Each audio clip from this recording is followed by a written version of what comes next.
2004년 대구시에서 5세의 장애아가 장롱 안에서 숨진 채 발견된 사건인데요.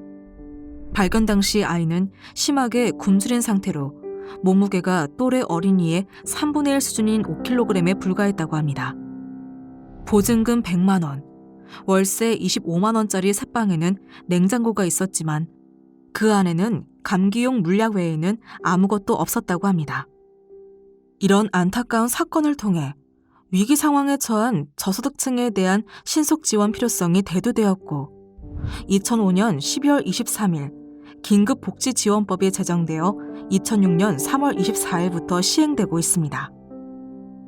그로부터 8년 뒤인 2014년 2월 송파구 석촌동에 단독주택 지하 1층에 살던 박모 씨와 두 딸이 생활고로 고생하다 결국 스스로 목숨을 끊은 송파 세모녀 사건이 발생했습니다. 긴급복지지원법은 이를 계기로 긴급복지지원에 대한 지자체 재량 확대 및 소득 재산 기준이 완화되어 현재의 모습을 갖추게 되었습니다. 그렇다면 지금부터 이처럼 어려움을 겪고 있는 우리 주변 이웃들에게 신속하게 도움을 주기 위해 만들어진 긴급복지지원 제도에 대해 자세히 알아보는 시간을 가져보도록 하겠습니다.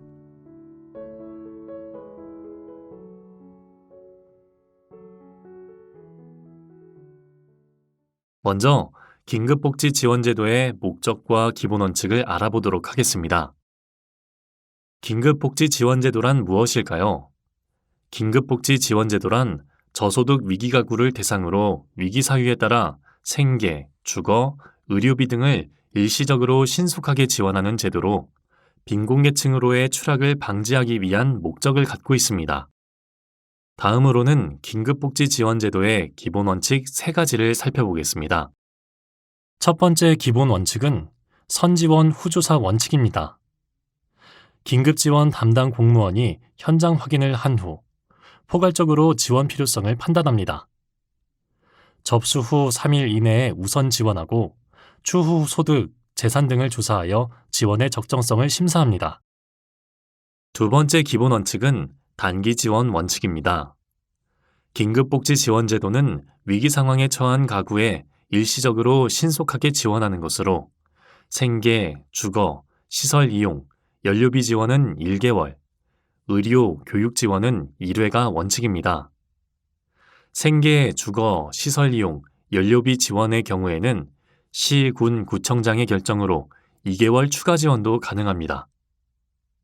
그런데도 위기 상황이 지속되는 경우에는 긴급지원심의위원회를 통해 생계, 시설 이용, 연료비 지원은 3개월, 주거 지원은 9개월, 의료, 교육 지원은 1회의 추가 지원이 가능합니다.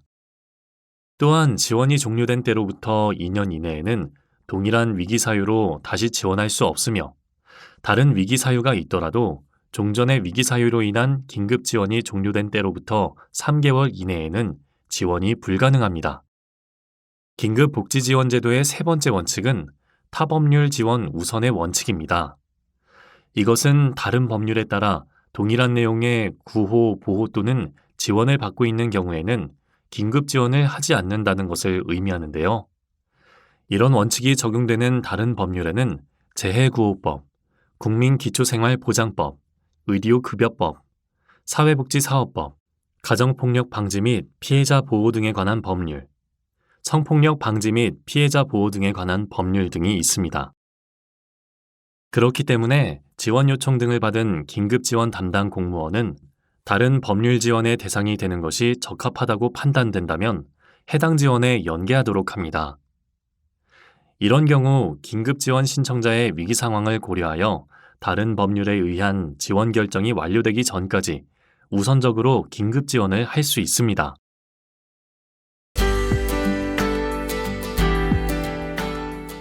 앞서 긴급복지지원제도가 어떤 것인지 대략적으로 알아보았다면 다음으로는 어떤 종류의 지원을 하는지 자세히 알아보는 시간을 갖겠습니다. 긴급복지지원제도는 금전 또는 현물 등을 직접 지원과 민간기관 단체와의 연계 지원, 이렇게 크게 2가지 종류로 나눌 수 있습니다. 금전 또는 현물 등의 직접 지원에는 생계 지원, 의료 지원, 주거 지원, 사회복지시설 이용 지원, 교육 지원, 그 밖에 연료비 지원 등이 속해 있으며 민간기관, 단체와의 연계 등 지원 부분에는 대한적십자사, 사회복지공동모금회 같은 사회복지기관, 단체로의 연계를 지원하거나 상담, 정보 제공 등이 있습니다. 긴급 지원을 받지 못하는 요청인의 경우라면 민간기관, 단체로의 연계 등을 통해 지원할 수 있답니다. 그렇다면 이렇게 유용한 긴급복지 지원제도는 누가 지원받을 수 있는 걸까요?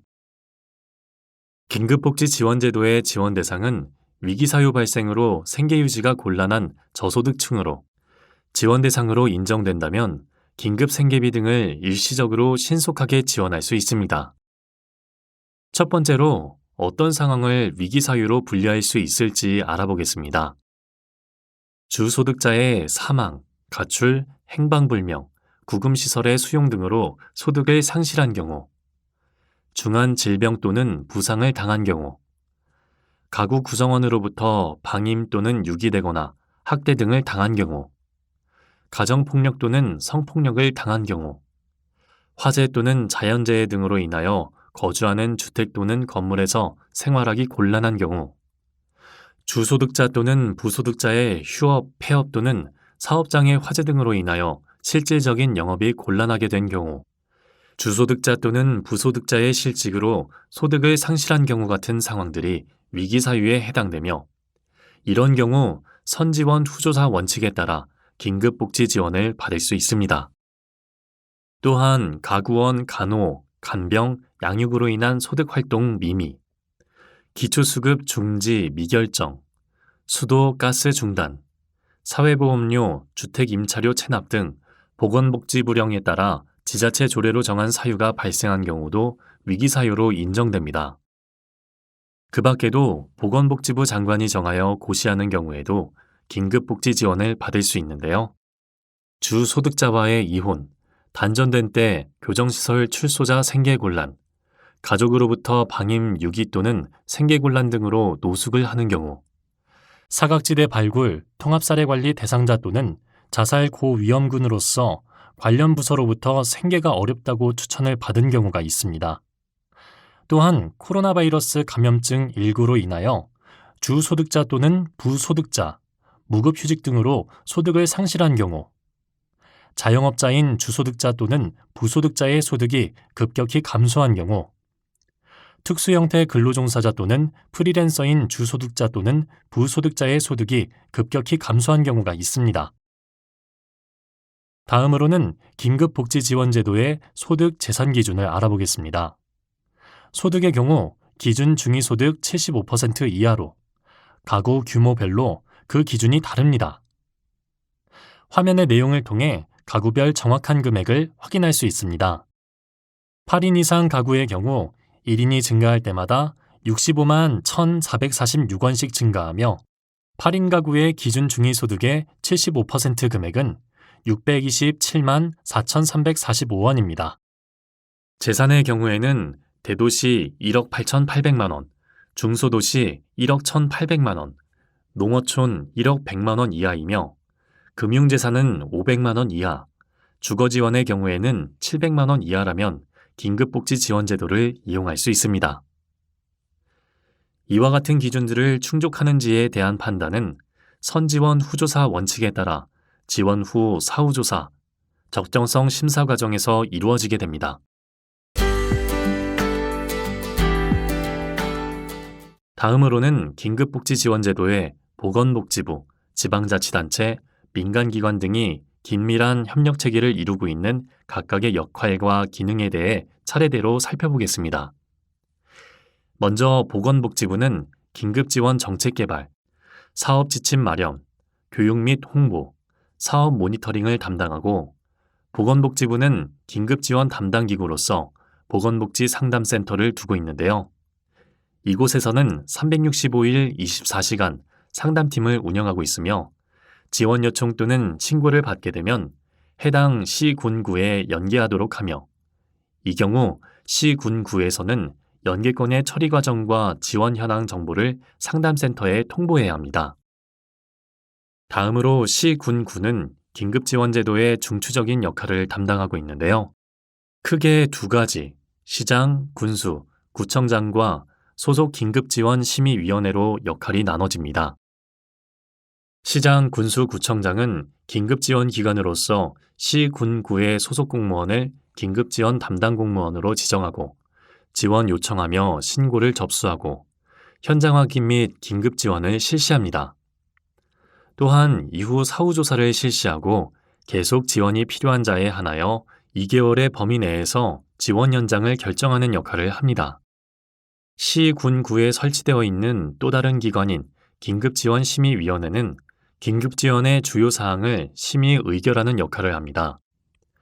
긴급지원심의위원회의 위원수는 위원장을 포함하여 15인 이내로 구성되며 위원회의 위원장은 시장, 군수, 구청장이 맡으며 제적 과반수의 출석과 출석 과반수의 찬성으로 의결합니다.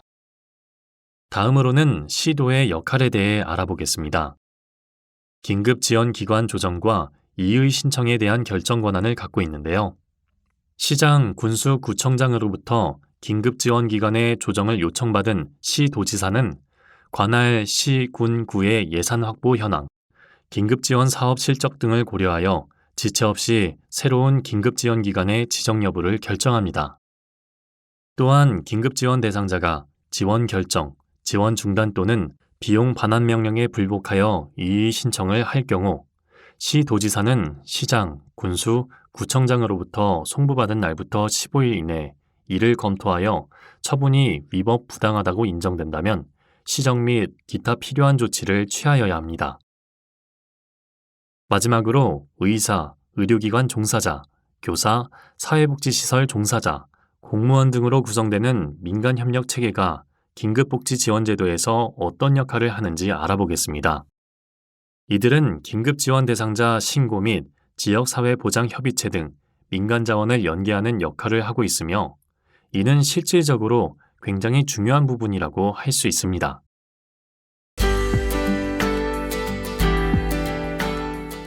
긴급지원에는 다양한 종류의 지원이 있는데요. 크게 주급여와 부가급여로 구분할 수 있습니다. 주급여에는 생계, 주거, 의료, 사회복지시설 이용 지원이 속해 있고 부가급여에는 교육, 해산비, 장제비, 연료비, 전기요금 지원이 속해 있습니다. 이 중 가장 대표적인 생계, 주거, 의료 지원에 대해 자세히 알아볼까요? 가장 먼저 생계 지원에 대해 알아보도록 하겠습니다. 생계 지원이란 긴급복지지원법 시행령 제2조에 해당하는 사유로 생계 유지가 곤란한 사람들을 대상으로 식료품비, 의복비, 냉방비 등 생계 유지에 필요한 비용 또는 현물을 직접적으로 지원하는 제도입니다. 이러한 생계 지원의 지원 방법 및 절차에는 어떤 것들이 있을까요? 먼저 금전 지원 원칙이 있습니다. 금전 지원 원칙의 경우 지원 결정 후 지체 없이 긴급 지원 대상자 명의의 금융기관 또는 채신관서 계좌로 입금합니다. 다만 금융기관 또는 채신관소가 없는 등의 사유로 계좌 입금이 곤란한 경우 긴급지원 대상자에게 직접 지급할 수 있습니다. 예외적으로 현물 지원 가능한 경우도 있는데요. 긴급지원 대상자가 거동이 불편하여 금융기관을 이용하기 어렵거나 직접 물품을 구매하기 곤란한 경우 등 현금으로 지원하는 것이 적당하지 않을 경우에는 현물을 지원할 수도 있습니다. 또한 주소득자가 중환질병 또는 부상을 당한 경우에는 주소득자가 입원하지 않고 자가 등에서 치료하는 때에도 지원이 가능합니다. 다만 중환질병 또는 부상으로 인한 실업급여, 보험금 등을 받고 있는 경우에는 제외되며 이런 경우 긴급지원 담당 공무원은 중환질병 또는 부상과 주소득자의 근로소득 상실 간 사실관계를 확인해야 합니다. 생계지원금은 가구 구성원의 수에 따라 정해진 액수로 지급하며 1인 가구 기준으로 월 47만 4,600원, 4인 가구에는 126만 6,900원을 지원받을 수 있습니다. 또한 가구 구성원이 7인 이상인 경우 1인 증가할 때마다 22만 5,400원씩 추가 지원하게 됩니다. 생계지원의 경우 시장, 군수, 구청장에 의한 지원은 1개월 선지원이 원칙이며 2개월의 범위 내에서 연장 지원이 가능합니다. 다만 지원의 실효성과 행정 절차의 간소, 서민 생활 안정 등을 위해 기본적으로 3개월 지원을 우선 결정할 수 있습니다. 지원 결정 후 지원금은 3개월분을 일시에 지급하는 것이 아니라 가구 구성원 수의 지원 기준에 따라 매달 지급되게 됩니다. 또한 시장, 군수, 구청장에 의한 3개월의 지원에도 불구하고 위기 상황이 계속되는 경우에는 긴급지원심의위원회에서는 심의를 거쳐 3개월의 범위에서 추가 지원도 가능합니다. 집은 인간다운 삶을 유지함에 있어 가장 기본적인 부분이라고 할 수 있겠죠. 이번에는 긴급복지지원법 시행령 제4조에 속하는 주거지원에 대해 알아보도록 하겠습니다. 어떠한 위기 사유의 발생으로 임시거소 제공 또는 주거비 지원이 필요하다고 인정되는 사람은 주거지원의 지원 대상자가 될 수 있습니다. 주거지원은 대도시, 중소도시, 농어촌 지역에 따라 그리고 가구 구성원 수에 따라 주거지원 금액이 달라지는데요. 대도시 4인 가구의 경우 한 달에 64만 3,200원의 한도 내에서 지급됩니다. 위 표의 지원 기준은 상한 금액이며 가구 구성원이 7인 이상인 경우에는 1인 증가할 때마다 대도시 10만 2,300원, 중소도시 6만 7,000원, 농어촌 3만 8,300원씩 추가 지급합니다. 다음으로는 주거지원의 지원 기간에 대해 알아보겠습니다. 기본적으로 생계지원처럼 주거지원 또한 시장, 군수, 구청장에 의한 지원은 1개월 선지원 원칙이며 2개월의 범위 내에서 연장 가능합니다. 그러나 지원의 실효성 제고, 행정 절차의 간소 및 서민생활 안정 등을 위해 기본적으로 3개월 지원을 우선 결정할 수 있고 이럴 경우 지원금은 가구 구성원 수의 지원 기준에 따라 일시가 아닌 매월 지급됩니다. 반면 주거지원의 경우 이 같은 시장, 군수, 구청장에 의한 3개월의 지원에도 불구하고 위기 상황이 계속된다면 긴급지원심의위원회의 심의를 거쳐 9개월의 범위에서 추가 지원도 가능하다고 하니 꼭 기억하시기 바랍니다. 다음으로는 수술 또는 입원이 필요한 중환질병 또는 부상으로 인하여 발생한 의료비를 감당하기 곤란한 사람을 지원하는 긴급복지지원법 시행령 제3조 의료지원에 대해 자세히 알아보겠습니다. 지원 대상의 구체적인 기준을 살펴보면 만성적으로 앓고 있는 질병은 원칙적으로 지원 대상이 되지 않고 타 의료비 지원을 수령한 이후의 잔액이 여전히 감당하기 어렵다고 인정되는 경우 의료비 지원이 중복되지 않는 금액에 대해 차액 지원이 가능합니다. 또한 자살 시도자에 대한 부상에 대한 의료 지원이 가능합니다. 암 환자, 희귀 난치성 질환자, 기초 의료급여 수급자, 알코올 중독, 치매 등 각종 정신질환 등을 포함한 자세한 내용은 교환을 통해 확인하시길 바랍니다. 그런데 만약 의료 지원 요청 후 사망했다면 어떻게 될지 궁금한 분들이 있을 것 같은데요. 이런 경우에는 의료 지원 대상으로 인정받을 수 있습니다. 그러나 통계청 질병분류 4인 코드가 같은 동일 상병으로 이미 지원받은 사람은 대상에서 제외됩니다. 단 환부의 위치가 명확하게 구분되는 경우 각각의 지원을 인정된다고 합니다. 또한 상이한 상병일 경우에는 다시 의료 지원이 가능하며 동일 상병이라도 지원 종료 후 2년이 경과하면 다시 지원이 가능합니다. 이러한 기준에 부합한다면 의료 지원 대상자는 검사, 치료 등 의료 서비스 및 약제비를 지원받을 수 있습니다. 의료 지원은 퇴원 전 신청이 원칙이며 다만 입원 당시 유선전화, 팩스 등으로 명백하게 신청 의사를 밝힌 경우 예외적으로 퇴원 후 신청이 가능합니다. 긴급지원 대상자가 의료 지원을 신청한 경우 시장, 군수, 구청장은 현장 점검 및 진단서, 소견서 등 확인을 통하여 긴급지원 대상자 여부를 확인한 후 의료 서비스를 제공한 의료기관 또는 약국에 소요된 비용을 지급합니다. 의료 지원의 경우 총 5단계로 절차가 지원됩니다. 1. 의료 지원 요청 2. 현장 확인 등으로 대상자 여부를 3일 이내에 확인한 후 의료 지원 대상자 및 의료기관 등의 지원 결정 통보 3. 의료기관에서 진료, 처방약물 조제 등. 4. 의료기관 등이 의료 서비스 제공에 소요된 비용을 시, 군, 구청에 청구. 5. 시장, 군수, 구청장이 의료기관 등에 지급. 이렇게 5단계로 이루어지며 시, 군, 구청장은 약사법에 따라 등록된 약국을 제외한 의료기관으로서 건강보험 환자 진료비를 청구할 경우 반드시 긴급복지지원 구분자인 G코드를 입력할 수 있도록 안내해야 합니다. 의료지원의 경우 300만 원의 범위 내에서 의료기관 등이 긴급지원 대상자에게 제공한 의료 서비스 비용 중 약제비, 본인부담금 및 비급여 항목에 대하여 지원받을 수 있는데요. 다양한 의료지원의 지원 금액 및 지원 범위에 대해 자세히 살펴보겠습니다. 수술 또는 입원이 필요한 질병, 부상에 따른 수술 입원 진료 및 당일 외래 수술을 지원하고 수술에 준하는 시술을 포함하며 당일 외래 진료는 입원 및 수술 진료와 연계되는 경우에 한하여 인정됩니다.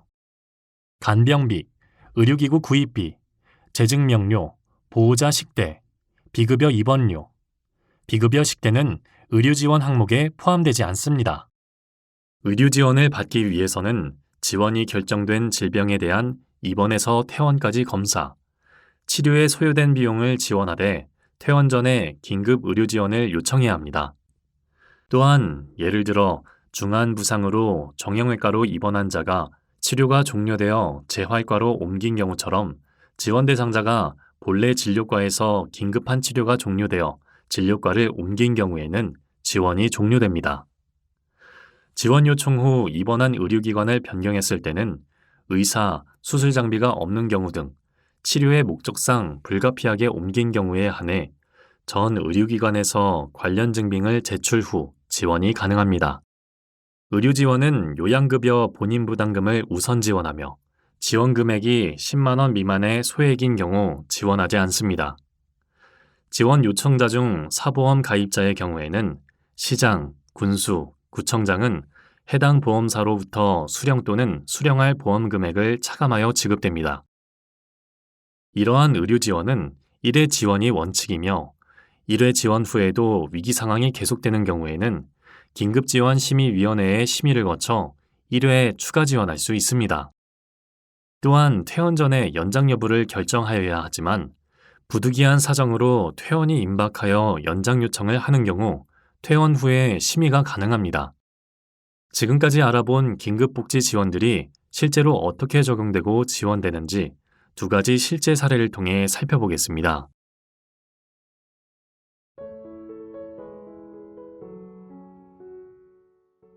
성실하고 책임감 있는 남편의 모습에 반해 베트남에서 한국으로 와 정착한 뚜엔 씨. 풍족한 생활은 아니었지만 자상한 남편과 함께 그녀는 병든 시부모님을 모시며 세 자녀와 행복한 가정을 꾸려나가고 있었습니다. 그러던 어느 날 양식장에서 일하던 남편이 발을 헛디뎌 떨어지는 불의의 사고를 당하면서 뚜엔 씨 가족의 단란한 행복도 산산이 부서지고 말았습니다. 긴급 의료 지원을 통해 다행히 수술을 받을 수 있었지만 가장이었던 남편은 사지마비 진단을 받고 2년 이상 재활 치료를 받아야 하는 절망적인 상황이었습니다. 한국말조차 서툴렀던 그녀에게는 혼자 버티기 어려운 시련의 시간이었습니다. 그러나 가족들을 생각하며 이대로 무너질 수 없다고 생각한 뚜엔 씨는 주변의 도움을 청하기 시작했고 긴급 지원 제도를 통해 의료비와 생계비도 지원을 받을 수 있었고 다양한 복지기관 연계를 통해 자녀들의 교육 지원을 비롯해 전세 임대 대출과 기관들의 도움을 통해 열악했던 집을 이사하는 행운도 얻게 되었습니다. 결국 남편은 퇴원 후 지체장애 판정을 받아 기초생활수급을 받게 되었지만 뚜엔 씨는 어려운 상황에서도 행복한 미래를 위해 끊임없이 노력했습니다. 그런 모습을 보며 남편도 다시 일어나기 위해 재활치료를 꾸준히 받겠다는 의지를 보이며 뚜엔 씨 가족은 다시 한번 똘똘 뭉쳐 꿈을 향해 걸어가고 있습니다.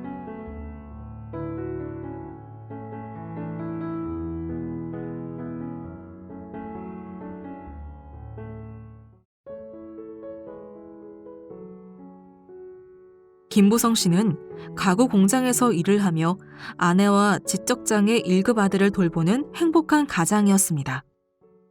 그러던 그가 갑자기 급성 당뇨로 쓰러지게 되면서 직장을 잃게 되었고, 임대료와 공과금을 내지 못해 집을 옮기는 일이 빈번해지면서 아내는 아픈 남편과 장애가 있는 아들을 남겨두고 집을 나가버렸습니다. 어느 추운 겨울날, 아이를 굶길 수 없어 음식물 쓰레기 봉투를 뒤져 먹을 것을 찾던 부성 씨를 발견한 이웃이 두 부자의 상황을 주민센터에 알리면서 두 부자는 긴급 지원 제도를 받을 수 있게 되었습니다.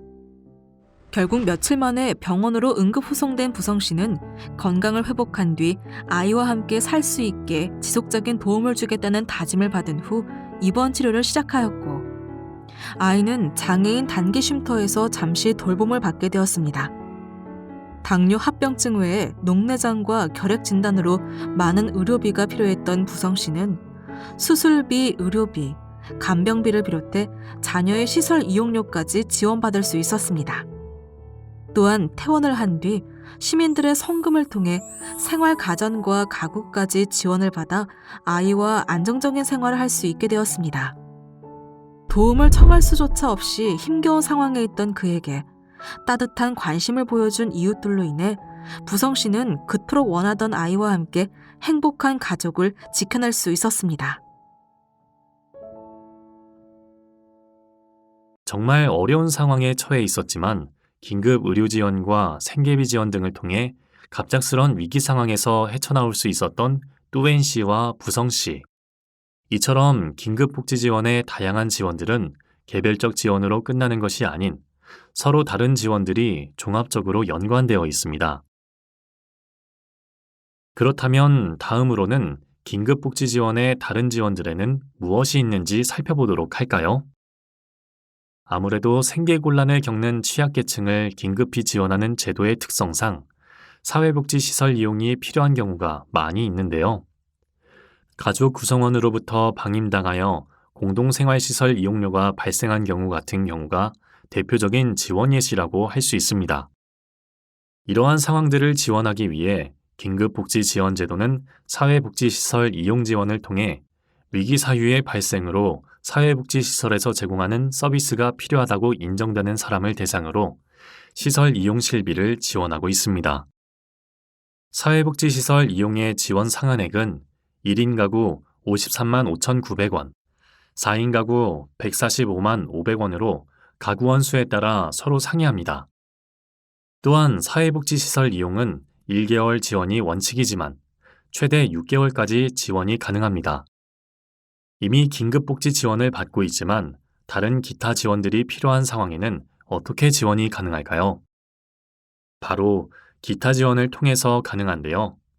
긴급복지, 생계, 의료, 주거, 사회복지시설 이용지원 수급자로서 기타 지원이 필요하다고 인정된다면 교육비, 동절기 연료비, 해산비, 장제비, 전기요금 등 기타 지원을 받을 수 있습니다. 어려움을 겪고 있는 가정의 경우 자녀들의 교육도 지원받을 수 있다는 사실 알고 계셨나요? 긴급복지 교육 지원의 지원 대상은 학교 또는 시설에 입학하거나 재학 중인 사람 중 교육비 지원이 필요하다고 인정하는 사람이며 초등학교, 공민학교, 중학교, 고등공민학교, 고등학교, 고등기술학교, 특수학교, 평생교육시설에서 교육받는 자녀가 있다면 도움을 받을 수 있습니다. 교육 지원의 경우 수업료, 입학금, 학교 운영 지원비 및 학용품비 등을 금전이나 물품으로 지급받을 수 있습니다.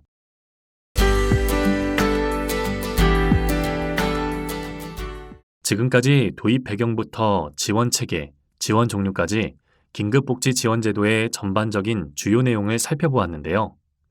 이번 시간에는 특별히 의료기관 및 노숙인 시설 종사자분들을 위한 정보를 더 알아보도록 하겠습니다. 주로 병원이나 요양시설 등 의료기관에서 일하다 보면 비용 부분 때문에 치료를 받지 못하는 어려운 상황에 처해 있는 분들을 자주 만나실 텐데요. 그동안 도움을 드리고 싶지만 방법이 없어 고민이셨던 경우가 있었다면 지금부터 집중해 주세요. 긴급의료비 지원은 수술 또는 입원이 필요한 중한 질병 또는 부상으로 입원 또는 수술한 경우, 의료급여 수급자의 경우 수술 또는 중환자실 이용 등 긴급한 사유가 발생한 때 신청할 수 있습니다. 다만 암 환자 및 희귀 난치성 질환자의 경우 보건소 지원 사업을 우선 연계하도록 합니다. 이뿐만 아니라 만성질환자의 경우 원칙적으로 지원 대상이 아니지만 악화되어 긴급한 진료가 필요한 경우 지원이 가능하다고 하니 명심해 주세요. 지원 대상으로 인정되는 경우 300만 원 이내 약제비, 본인 부담금, 비급여 항목에 한해 긴급 의료비 지원이 가능한데요. 그렇다면 지원이 불가한 항목에는 어떤 것들이 있을까요? 간병비, 의료기구 구입비, 재증명료, 비급여 입원료 및 식대, 보호자 식대 등은 긴급 의료 지원으로 지원이 불가능합니다. 긴급 의료비 지원 절차는 다음과 같습니다. 다음으로는 노숙인 시설 종사자분들을 위한 내용도 알아보겠습니다.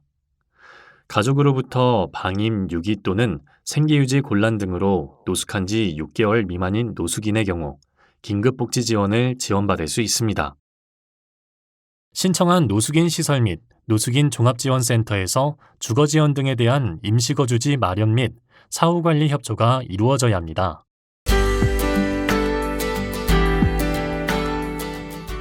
생계곤란 등의 위기 상황에 처하여 도움이 필요한 사람을 일시적으로 신속하게 지원하여 위기 상황에서 벗어날 수 있도록 지원하는 긴급복지 지원제도는 2004년 대구 불로동 5세 아동 아사 사건을 계기로 만들어졌습니다.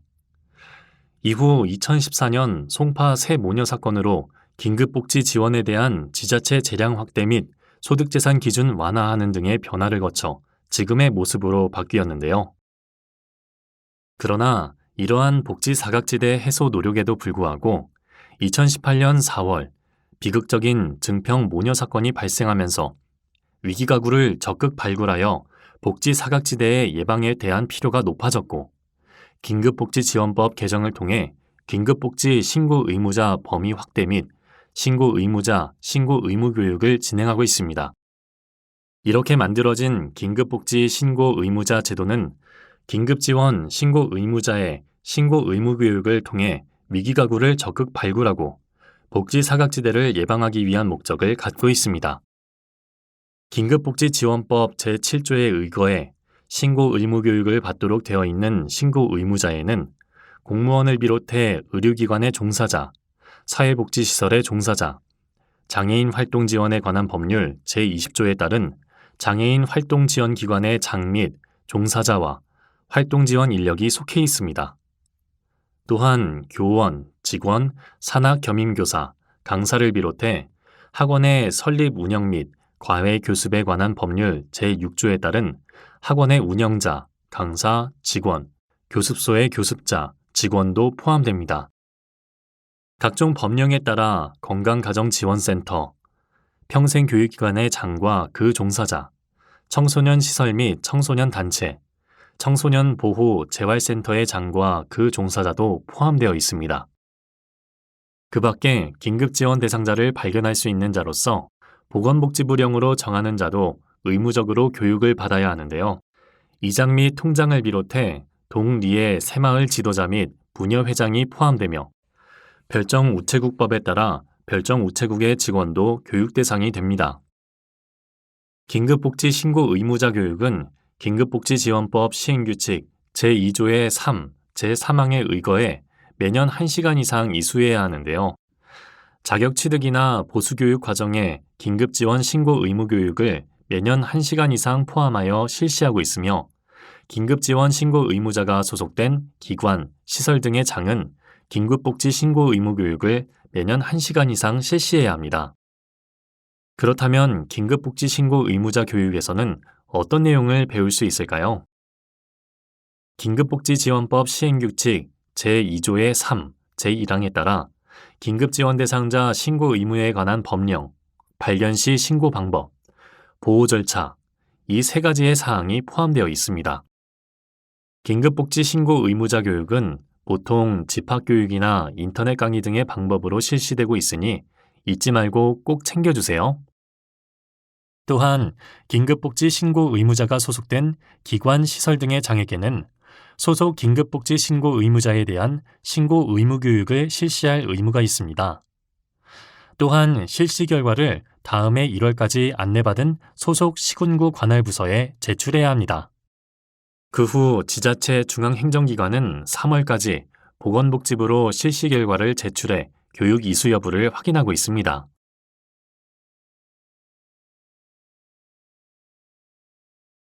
다음으로는 긴급신고 의무자 법령 및 범위에 대해 알아보겠습니다. 긴급복지지원법 제7조 제3항, 같은 법 시행규칙 제2조의 2에 명시되어 있는 신고 의무 교육 대상은 의료기관 종사자, 유치원 교직원, 초중등 교육법 및 고등교육법에 따른 교직원, 사회복지관, 어린이집, 장애인시설, 성폭력 피해자 지원시설, 아동양육시설, 지역아동센터, 정신건강시설 등의 사회복지시설 종사자입니다. 또한 공무원, 장애인 활동지원기관 종사자, 학원 및 교습소 직원, 건강가정지원센터 종사자, 청소년 시설 단체 종사자, 청소년 보호재활센터 종사자, 평생교육기관 종사자, 이통장, 별정우체국 직원, 새마을 지도자 및 부녀회장이 포함됩니다. 긴급복지지원법 제7조 제3항부터 제5항까지의 신고 의무와 관련된 조항에 의거해 직무수행 과정에 긴급지원 대상자가 있음을 알게 된 경우에는 관할 시장, 군수, 구청장에게 이를 신고하고 대상자가 신속하게 지원을 받을 수 있도록 노력해야 합니다. 특히 의료기관의 종사자 등은 진료, 상담 등 직무수행 과정에서 긴급지원 대상자가 있음을 알게 된 경우에는 관할 시장, 군수, 구청장에게 이를 신고할 의무가 있으니 꼭 기억해 주세요. 신고 의무자가 직무수행 중 긴급지원 대상자를 발견했을 경우 어떻게 신고를 해야 할까요? 관할 시군, 구청, 긴급복지지원 담당 공무원 또는 보건복지상담센터로 대상자의 성명, 연락처, 대략적인 위기상황 등을 유선으로 신고하시면 됩니다. 긴급복지지원법에서는 시장, 군수, 구청장에게만 이를 신고할 의무를 규정하고 있지만 앞서 소개해드린 방법으로 진행하는 것을 추천드립니다. 지금부터 긴급복지지원 보호 절차에 대해 살펴보겠습니다. 시작이 반이다라는 말이 있듯이 긴급복지지원제도에서 지원 요청과 신고는 가장 중요한 부분이라고 할 수 있습니다. 긴급지원 대상 당사자가 직접 도움을 요청을 했는지 여부에 따라 지원 요청 또는 신고로 구분할 수 있습니다. 지원 요청은 위기 상황에 처한 긴급지원 대상자 본인과 친족, 그 밖의 관계인이 구슬 또는 서면 등으로 관할 시장, 군수, 구청장에게 할 수 있습니다. 이 경우 시장, 군수, 구청장은 의료기관에서 팩스, 이메일 등으로 진료비 영수증 등을 일방적으로 전송하여 긴급지원 담당 공무원이 신청 사실을 인지할 수 없는 일이 발생하지 않도록 관내 주요 의료기관 등에 대해 사전 안내하는 등 유기적인 협력이 필요합니다. 다음은 긴급지원 대상자를 발견한 사람이 할 수 있는 신고에 대해 살펴보겠습니다.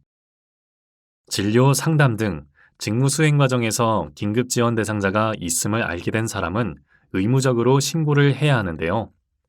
신고 접수는 면, 동, 시, 군, 구 또는 보건복지상담센터에서 가능합니다. 이렇게 긴급복지 신고 의무자에게서 긴급지원의 요청 및 신고 전화를 받았다면 보건복지상담센터 상담원은 지체 없이 시군구 긴급지원 담당 공무원 또는 기존의 응급지원 관련 기관에 연계해야 하며 시군구청장은 위기 상황을 확인하기 위하여 필요한 경우 관할 경찰관서, 소방관서 등 관계 행정기관의 장에 협조를 요청할 수 있으며 이 경우 관계 행정기관의 장은 정당한 사유가 없으면 그 요청에 따라야 합니다. 두 번째 과정은 긴급 지원을 요청하거나 신고 또는 발견된 사람에 대한 위기 상황을 파악하여 지원 여부를 결정하기 위하여 실시하는 현장 확인입니다. 직접 지원 요청 또는 신고를 접수하거나 보건복지상담센터 상담원으로부터 지원 요청 또는 신고권을 연계받은 긴급지원 담당 공무원이 현장 확인을 수행하게 되는데요. 이외에도 읍면동 공무원, 경찰, 소방서 등 행정기관, 의료기관, 복지기관 등 관계기관, 지역사회 보장협의체위원, 복지통장 또는 이장이 작성한 현장 확인서도 인정될 수 있습니다. 현장 확인은 지원 요청 또는 신고를 받은 후 지체 없이 실시해야 하며 사회보장 정보 시스템에 지원 대상자에 대한 신청 등록을 입력해야 합니다. 현장 확인을 통해 지원의 필요성이 인정된다면 시장, 군수, 구청장은 긴급지원 담당 공무원의 지원을 결정하고 지원해야 합니다. 다음 절차는 사후조사로 긴급지원 대상자의 소득 또는 재산 등을 조사하여 우선 실시한 선지원이 적정한지 여부를 판단하는 근거를 확보하기 위해 실시하게 됩니다. 지원 결정일로부터 1개월 이내에 사후조사를 완료하는 것이 원칙입니다. 그 후 긴급지원심의위원회에서 시장, 군수, 구청장의 사후조사 결과를 참고하여 우선 실시된 지원의 적정성 여부를 심사합니다. 계속되는 위기 상황을 해소하기 위해 추가적인 지원이 필요한 경우 지원 연장 결정을 하게 되는데요. 연장 결정은 시군구와 긴급지원심의위원회에서 할 수 있습니다. 만약 이 과정 중에서 거짓 또는 그 밖의 부정한 방법으로 지원받은 것이 밝혀질 경우 지원액의 전부 또는 일부를 환수하게 됩니다. 또한 거짓 또는 그 밖의 부정한 방법으로 지원받은 것은 아니더라도 부적정한 지원이었던 것으로 사후에 드러난 경우에는 지원액의 전부 또는 일부를 환수할 수 있습니다.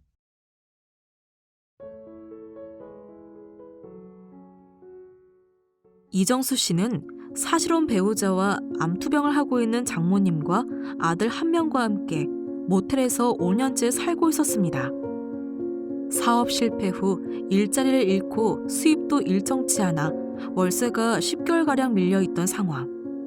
급기야 모텔에서는 단전 단수 조치를 취하며 강제 퇴거 도촉하자 그는 모텔 사장과 다툼하던 도중 경찰 조사까지 받게 되고 맙니다. 그러나 다행히도 정수 씨 가족의 열악한 주거 환경과 경제적인 어려움을 알게 된 경찰관이 동주민센터에 신고해 주었고 이후 국가 긴급복지를 통해 급한 생활비를 3개월 동안 지원받을 수 있었습니다. 또한 정수 씨 가족은 긴급복지 대상자에게 추천할 수 있는 타 주거 제도를 통해 원래 살던 곳보다 쾌적한 환경으로 이사하게 되었답니다. 이사 후 무엇보다 정수 씨는 말기암 환자인 장모님을 모텔이 아닌 일반 가정집에서 간병할 수 있게 되어 기쁘기만 합니다. 이렇게 여러 사람의 도움으로 불안정한 생활이 안정되자 아들은 취업에 성공해 독립하는 기쁜 일이 정수 씨 가족에게도 생기고 있습니다.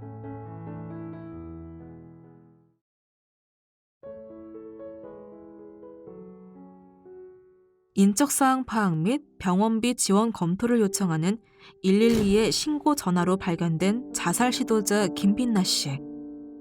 그녀는 내방 상담을 했지만 실업급여를 받고 있어 복지 대상자는 해당이 되지 않아 실업급여 종료 후 다시 상담하기로 한 대상자였습니다. 빛나 씨는 신고를 전달받은 담당자가 곧바로 입원 병원에 찾아가 상담을 한 후 긴급 복지 지원을 받을 수 있었습니다. 그러나 며칠 후 이웃들에게 여성이 살던 원룸에서 강아지 짖는 소리가 너무 시끄럽다는 민원이 들어왔습니다. 이에 현장 방문을 해보니 강아지 7마리가 철창 속에 갇혀있던 빛나 씨의 집은 그녀의 마음처럼 심각한 상태였습니다. 미혼의 1인 단독 가구로 부모와도 단절되었던 대상자의 강아지를 맡아줄 사람이 없었던 것이었습니다. 소중한 생명을 차마 외면할 수 없어 7마리의 강아지를 돌보던 담당자들은 이대로 강아지를 방치해두는 건 학대나 다름없기 때문에 강아지를 입양을 보낼 것을 지속적으로 견주를 설득했고 결국 5마리는 입양을 보내고 2마리는 빛나 씨가 태어날 때 안전하게 인도될 수 있었습니다. 한때 극단적 선택까지 했었던 그녀는 긴급복지 생계비, 의료비를 지원받아 안정적으로 치료를 받은 후 퇴원해 맞춤형 급여를 비롯해 정신건강복지센터에 연계하여 우울증 치료를 지속적으로 받고 있습니다. 자살 시도자에 대한 담당 경찰관의 신고와 강아지 짖는 소리가 너무 시끄럽다는 이웃의 신고로 발굴된 사례입니다. 작은 관심과 배려로 인해 우울증을 겪고 있던 자살 시도자는 물론이고 아무도 돌봐줄 수 없었던 강아지까지 더 나은 삶을 찾을 수 있게 되었습니다.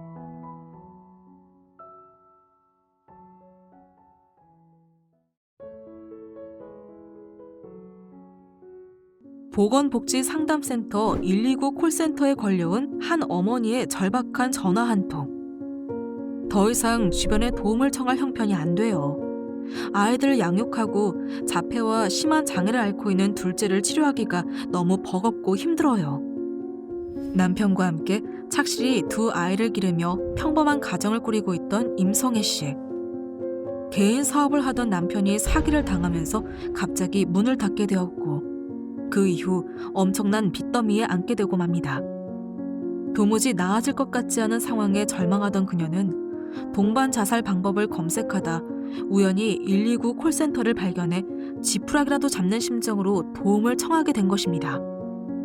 일반 가정으로 사회복지 서비스 정보를 몰랐던 임성애 씨는 긴급 복지 사업을 알게 되었고 삶의 희망을 다시 가질 수 있게 되었습니다. 가장 우선적으로 필요했던 긴급 생계비가 지원되면서 경제적인 불안감이 서서히 안정되었고 자신을 자책하며 술독에 빠져있던 남편도 서서히 작은 일부터 하나씩 시작하며 자리를 찾아가게 되었습니다. 이후 몸이 불편한 둘째를 돌봐주는 활동 보조인 서비스가 되면서 부부 모두 정기적인 일자리를 다닐 수 있게 되었고 최근에는 가까운 지인들의 빚을 조금씩 갚아나가고 있다는 성애 씨. 많은 이들의 도움을 통해 그녀는 조금씩 예전처럼 소소한 일상의 행복을 찾아가고 있습니다. 지금까지 긴급복지 지원 사례들을 살펴보았는데 어땠나요? 우리 주변의 이웃들의 이야기를 통해 신고의 의무를 가진 신고 의무자의 역할이 정말 중요하다는 것을 생생히 느낄 수 있었을 것 같아요. 위 사례들 속 인물들처럼 생계곤란 위기에 처한 이들을 조기에 발견하고 신속한 도움을 주고 그들이 희망을 얻고 새롭게 일어날 수 있도록 여러분의 지속적인 관심을 부탁드리며 교육을 마치겠습니다. 감사합니다. 오늘 학습한 내용을 퀴즈를 통해 확인해 볼까요?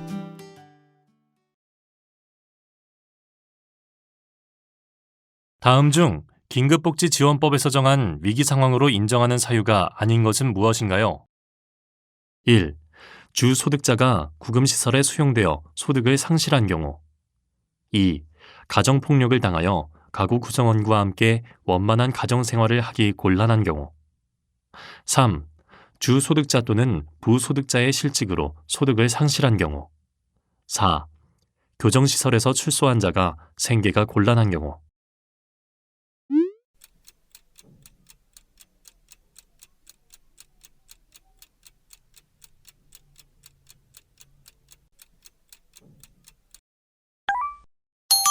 정답은 4.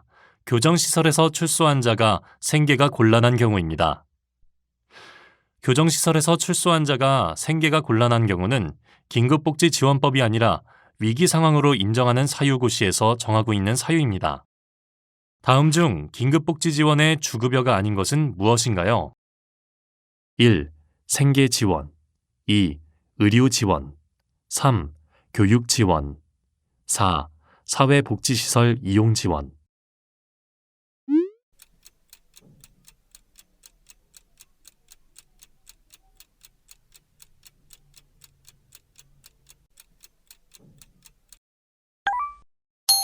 정답은 3. 교육지원입니다. 교육지원은 부가급여로서 주급여 지원 가구를 대상으로 해당 사항이 있을 경우에만 추가적으로 지원합니다.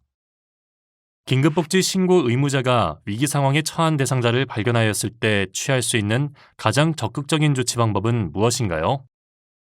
1.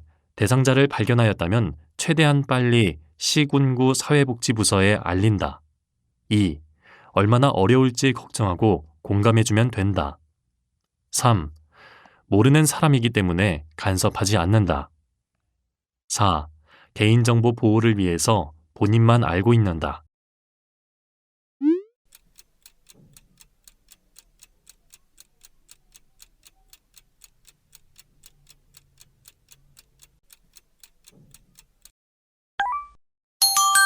정답은 1.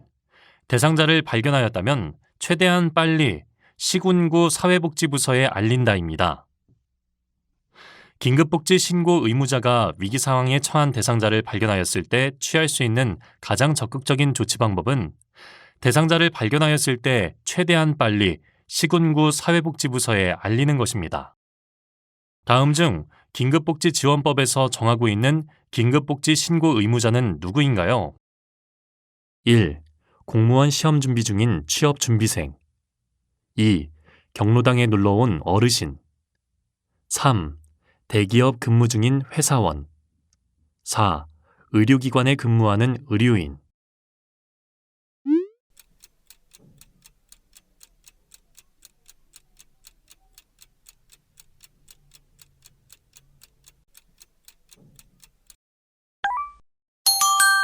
정답은 4. 의료기관에 근무하는 의료인입니다. 긴급복지지원법에서 정하고 있는 긴급복지 신고 의무자는 의료기관 종사자, 유치원 교직원, 초중등 교육법 및 고등교육법에 따른 교직원, 사회복지관, 어린이집, 장애인 시설, 성폭력 피해자 지원시설, 아동 양육시설, 지역아동센터, 정신건강시설 등의 사회복지시설 종사자, 공무원, 장애인 활동지원기관 종사자, 학원 및 교습소 직원, 건강가정지원센터 종사자, 청소년 시설단체 종사자, 청소년 보호재활센터 종사자, 평생교육기관 종사자, 이통장, 별정우체국 직원, 새마을 지도자 및 부녀회장이 있습니다. 긴급복지 신고 의무자 교육 이수 결과를 직접 제출해야 할 곳으로 틀린 것은 무엇인가요? 1. 보건복지부 긴급복지 신고 의무자 교육 소관과로 제출. 2. 학원 강사는 관할 교육지원청으로 제출. 3. 의료기관 종사자는 관할 보건소 또는 보건의료원으로 제출. 4. 초, 중, 고등학교 교사는 관할 교육지원청으로 제출.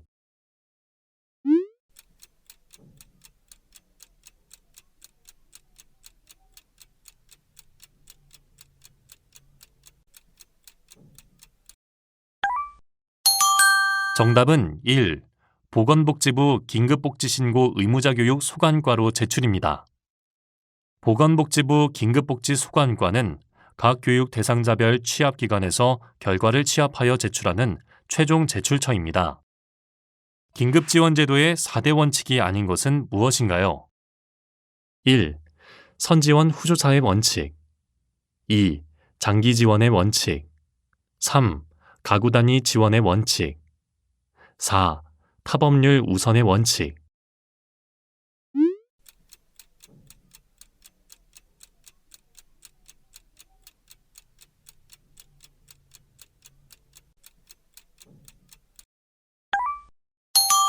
정답은 2. 장기지원의 원칙입니다. 긴급복지지원제도의 4대 원칙에는 선지원 후조사 원칙, 단기지원 원칙, 타법률 지원 우선의 원칙, 가구단위 지원의 원칙이 있습니다. 긴급복지제도 형성 관련 법 재개정 등과 관련이 없는 사건은 무엇인가요? 1. 2014년 송파 새모녀 사건. 2. 2004년 대구 불로동 아동 아사 사건. 3. 2018년 증평모녀 자살 사건. 4. 2014 칠곡 아동 학대 사건.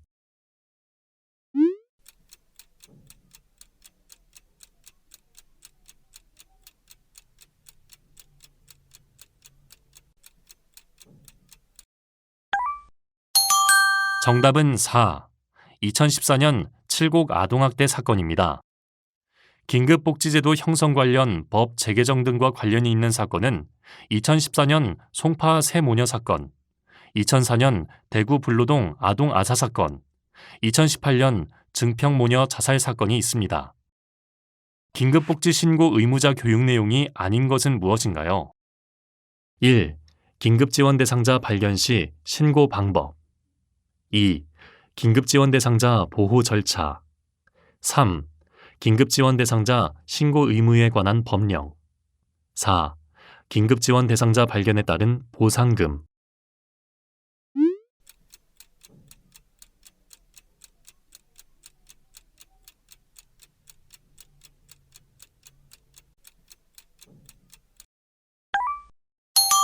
정답은 4. 긴급지원 대상자 발견에 따른 보상금입니다. 긴급복지 신고 의무자 교육에는 긴급지원 대상자 발견 시 신고 방법, 긴급지원 대상자 보호 절차, 긴급지원 대상자 신고 의무에 관한 법령이 포함되어야 합니다. 긴급복지 신고 의무자 교육에 대한 설명으로 틀린 것은 무엇인가요? 1. 긴급복지 신고 의무자는 매년 1시간 이상 교육을 받아야 한다. 2. 집합교육과 사이버 교육의 형태가 있다. 3. 긴급복지 신고 의무자 교육을 실시하는 강사는 따로 존재하지 않는다. 4. 법정 의무 교육으로 미이수 시에는 관계 법령에 따라 300만 원 이하의 벌금 또는 3년 이하의 징역에 처한다.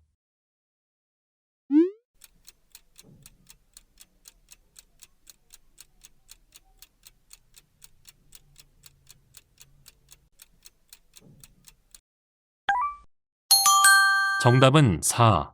법정 의무 교육으로 미이수 시에는 관계 법령에 따라 300만 원 이하의 벌금 또는 3년 이하의 징역에 처한다입니다. 긴급복지지원법 제7조 및 동법 시행규칙 제2조의 3에 따른 법정 의무 교육이기는 하나 미이수에 따른 양벌 규정은 따로 없습니다. 긴급복지제도의 급여에 대한 설명으로 틀린 것은 무엇인가요? 1. 중한 질병으로 발생한 의료비를 감당하기 어려운 경우 의료 지원. 2. 전기 단전 예방을 위한 전기요금 지원. 3. 위기 사유 발생으로 임시 거소 또는 주거비 지원이 필요한 경우 주거 지원. 4. 위기 사유 발생으로 사회복지사업법에 따른 사회복지시설에서 제공하는 서비스가 필요한 경우 사회복지시설 이용 지원.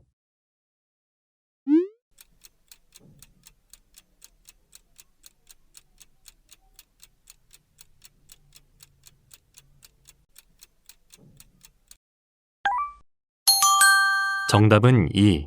전기 단전 예방을 위한 전기요금 지원입니다.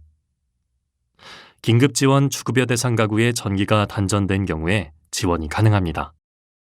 다음 지문의 내용이 맞으면 O, 틀리면 X 해주세요. 2021년 4월 노인복지시설에서 긴급복지 신고 의무자 교육을 받은 뒤 2021년 6월 아동복지시설로 이직하였다면 다시 신고 의무자 교육을 받을 필요는 없다.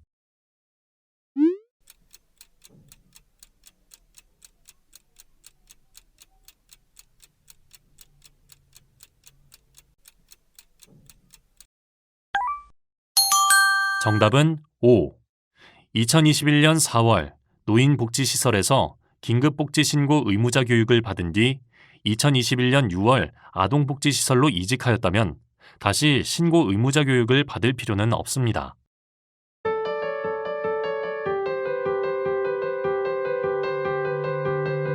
이번 시간 학습한 내용을 정리해 보겠습니다. 긴급복지지원제도의 4대 원칙에는 선지원 후조사 원칙, 단기지원 원칙, 타법률 지원 우선의 원칙, 가구 단위 지원의 원칙이 있습니다. 긴급복지지원 대상 가구로는 긴급복지지원법, 위기 상황으로 인정하는 사유고시 및 지자체의 조례로 정하는 것을 따르는데 위기 사유에 해당해야 하고 소득 재산 기준을 충족해야 합니다. 긴급복지지원 기준을 살펴보면 기준 중위소득 75% 이하, 일반 재산 기준으로 대도시 1억 8,800만 원 이하, 중소도시 1억 1,800만 원 이하, 금융재산 기준으로 500만 원 이하, 주거지원의 경우 700만 원 이하입니다. 긴급복지신고 의무자제도의 도입 배경은 2018년 증평 모녀 사건을 계기로 긴급지원 신고 의무자의 범위를 확대하고 그들에 대한 신고 의무 교육을 의무화하는 내용을 반영하여 긴급복지지원법이 개정된 것입니다. 긴급지원 신고 의무 교육에 반드시 포함되어야 하는 내용으로는 긴급지원 대상자 신고 의무에 관한 법령, 긴급지원 대상자 발견 시 신고 방법, 긴급지원 대상자 보호 절차가 있습니다. 긴급복지 지원 보호 절차는 다음의 절차도를 참고하여 주세요.